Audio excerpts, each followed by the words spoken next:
Hello everyone, I'm Thomas with Waterloo Ranch in Rice, Washington.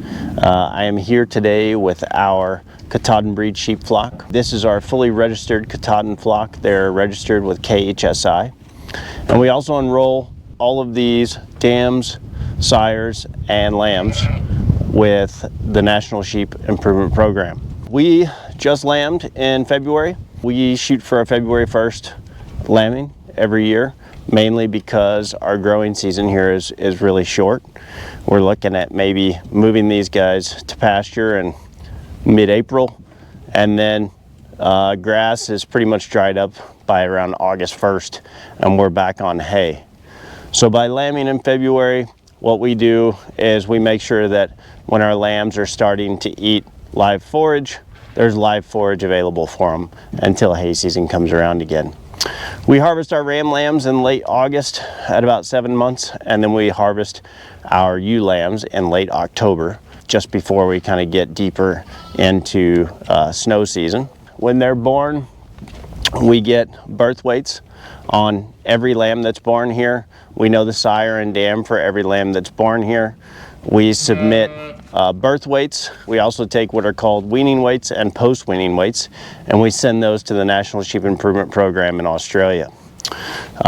We get back a report, a sheep genetics report, and it tells us tons about our lamb crop based on the information that's been collected from their dam, their sire, and then of course the information that we collected here on the lambs and sent to Lamb Plan in Australia as well. What that gives us is estimated breeding values for every lamb, and that helps our buyers for breeding stock determine the quality of the lamb they're buying, more than just by looking at it and other just very sort of base data that we have on their birth situation. Estimated breeding values are a great tool for choosing breeding stock.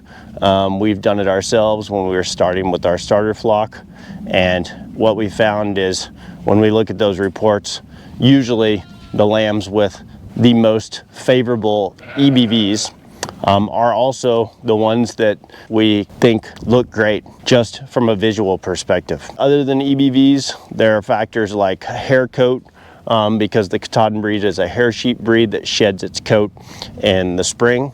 So we look at hair coat, we look at pastern strength. That's a good predictor of hoof issues or the absence of hoof issues. And then of course, just shape of the outline of the spine and other visual cues.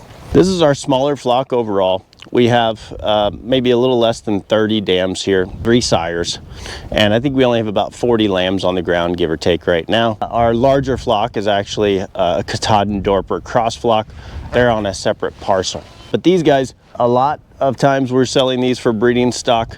Anyone who doesn't make the cut for breeding stock will go to our meat production line for Waterloo Ranch. As far as lambing goes, we just give them this 3-sided shelter in the winter time. They have a lot larger area here as well that they can roam around. But when it's muddy out like it has been this winter, they tend to stick in the shelter. We don't do lambing pens. It would take probably a lot more space to do lambing pens. This is quite a bit of square footage for the number of dams that we have. But lambing pens, you definitely lose a lot of square footage, so we would need more space. We'd probably just need to build this shelter a lot bigger with a little drive-through, walk-through area in the middle to make it user-friendly. You got to think when you're doing lambing pens, you need feeding station and a water station, mineral salt station for every single ewe and lambs. And so it's super labor intensive. It certainly is the best way to get a high yield on your lamb crop. You're gonna have way fewer rejections due to less confusion about whose lambs are whose. But again, it's a lot of work. So here we just use this shelter. We're pretty hands off. We get those weights on lambing day after they've had a little bit of time to bond with mom. We give them an initial ear tag, and then we tag them later before they go out to pasture. We give them their permanent tag with their scrappy number and their KHSI ID on there as well. We don't do bottle lambs here. We sell bottle lambs when we have rejections. We just move on from bottle lambs as soon as we can and sell them to people in the community. Without doing bottle lambs and without observing every single lamb birth and without doing lambing pens, we do expect to lose about 15 to 20% of our lamb crop every year. Not to death, but just again, the bottle lambs are sold, and then we'll have some overnight lamb difficulties occasionally.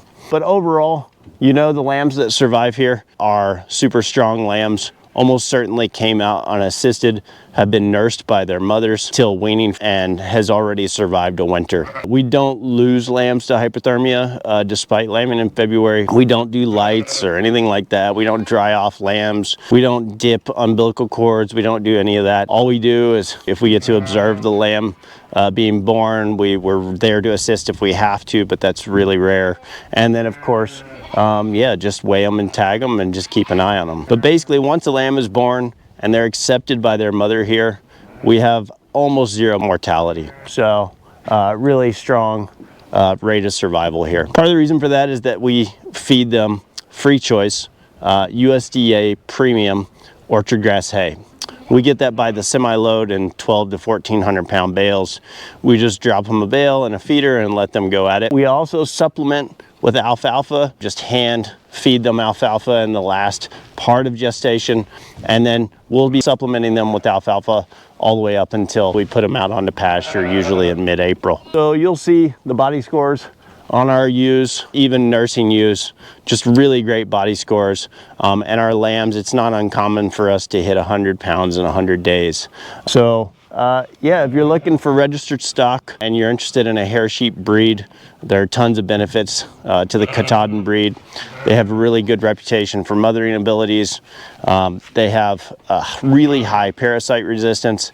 They shed their wool in the spring, so you don't have to shear them. And then the meat is super flavorful, but also not super strong, if that makes sense. It's just an incredible flavored meat. We just couldn't be happier with it. If you're not looking for a starter flock and you're just looking for lamb meat, just check out our website. You can also purchase lamb meat from us. We ship to Idaho and Washington, or you can find us locally in Eastern Washington, potentially. Just check out our website, waterloo-ranch.com.